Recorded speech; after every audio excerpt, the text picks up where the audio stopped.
Tier 1 intervention, establishing and maintaining expectations for behavior. Rules and procedures go hand in hand with establishing and maintaining behavior. One might ask, what is a rule and what is a procedure? And what are the differences between the two? Well, I'll tell you. Merriam-Webster defines a rule as a prescribed guide for conduct or action. Basically, a rule is what you're supposed to do and what you're not supposed to do. On the other hand, defined by Merriam-Webster, a procedure is a series of actions that are done in a certain way or order, or is an established or accepted way of doing something. In other words, a procedure is how a thing or certain event is supposed to be done. In the opening of the reading, Carol Weinstein states her importance on teaching the rules to students and teaching students how we want them to act or not, expecting students to know what we want, because that's pretty much impossible with the different teachers that they have throughout the day. Carol Weinstein states that the most effective classroom managers are successful in teaching the rules and procedures. I can attest to the importance of teaching rules and procedures because I coached a flag football team that were 6, 7, and 8-year-old children, and on the first day, I established the rules and procedures of how we would do things on our team. And for the most part, I never really had much discipline problems. And the students learned a great deal about football while being out there with me. Weinstein includes a few tips to remember while teaching or enforcing or going over the rules. She states, when discussing the rules and procedures, speak in a business-like voice with a stern face and continually scan the room to ensure that you don't send the wrong message about the importance of rules and procedures.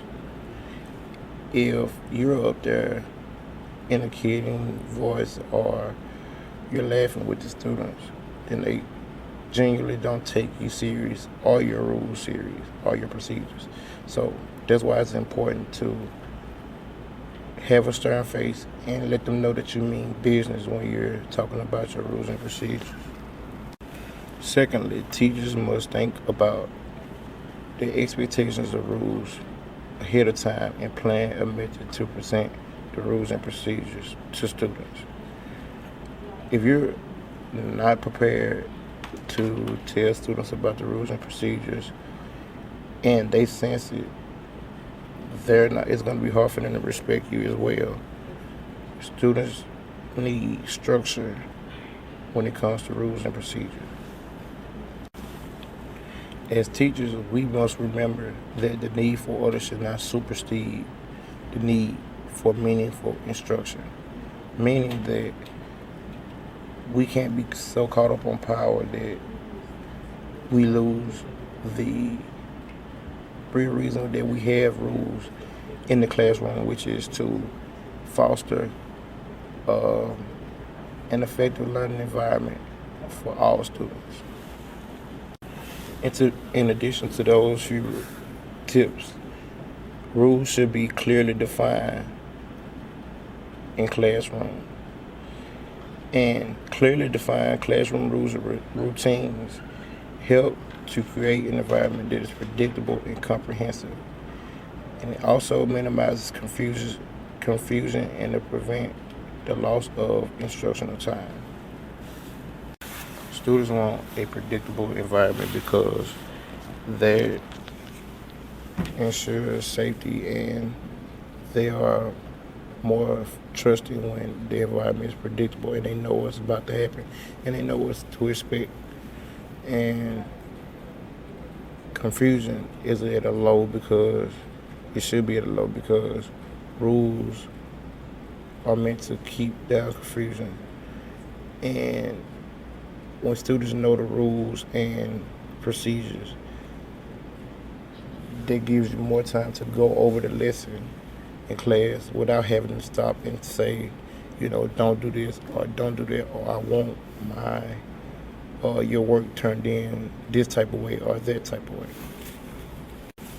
Carol Weinstein gives us 4 principles for planning classroom rules, and she also provided some questions to think about with the principles.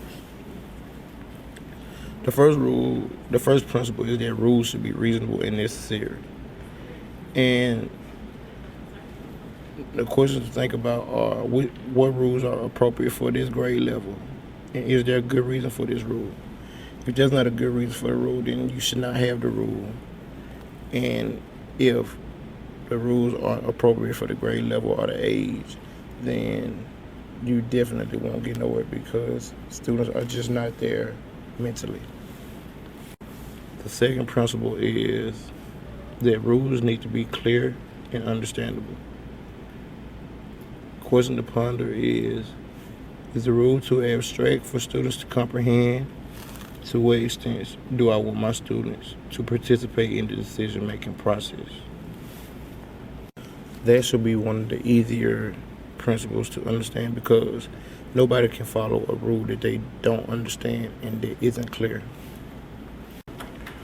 The third principle is that rules should be consistent with instructional goals and with what we know about how people learn. Will this rule facilitate or hinder my students' learning process? The fourth principle that Weinstein gives is that classroom rules should be consistent with school rules. What are school rules? And are the particular behaviors required in the halls, during the assemblies, in the cafeteria, etc., are the questions to think about. So, to be consistent with school rules, we as teachers must take our time to get the rule book out, or the guidebook, or whatever, their bylaws, the school bylaws, and must be knowledgeable about those rules so that we can be on the same page. The NEA also had a few other guidelines that I liked and that I threw in as well. One was that remind the class of rules at times other than when someone is misbehaving. Make sure different rules for different types of activities, and let students know when different rules apply. And last but certainly not least, if a rule isn't working, change it. As educators, we must be open to change, and we must learn that sometimes we will make mistakes and we will fail.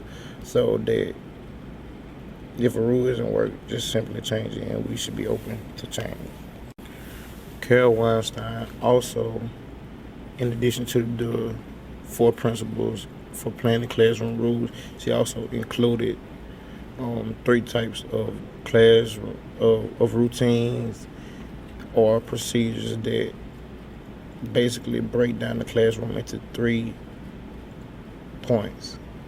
major points.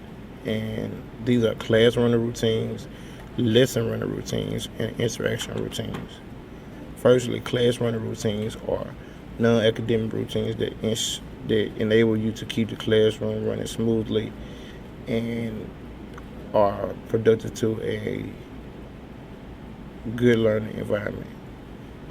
Classroom running routines include administrative duties like taking roll, recording tardiness, distribution of school notices.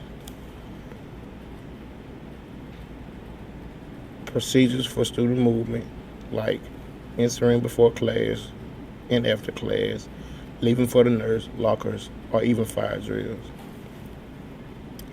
And the last was housekeeping routines. These are routines that just keep the class clean or maintain storage room materials for everyone, and water and plants are clear in lab tables. The next routine is lesson running routines. Direct lesson running routines directly support instruction by specifying the behaviors that are necessary for teaching and learning to take place. These are characterized by like folding the paper into 8 boxes, numbering your paper from 1 to 10 on the left margin, your name, date, and subject. And lastly, but certainly not least, are interaction routines. These routines refer to the rules of talk, whether it be between students and teachers or among students themselves. Teachers should specify when talk is permitted and how it is to occur. And teachers also should specify the procedures that students and teachers use to gain each other's attention. That should be addressed as well. According to White, a unifying discipline takes the guesswork out of behavior instruction. Using this approach, students are exposed to a united, caring, firm, and loving, and very determined action plan. Establishing the unified expectations.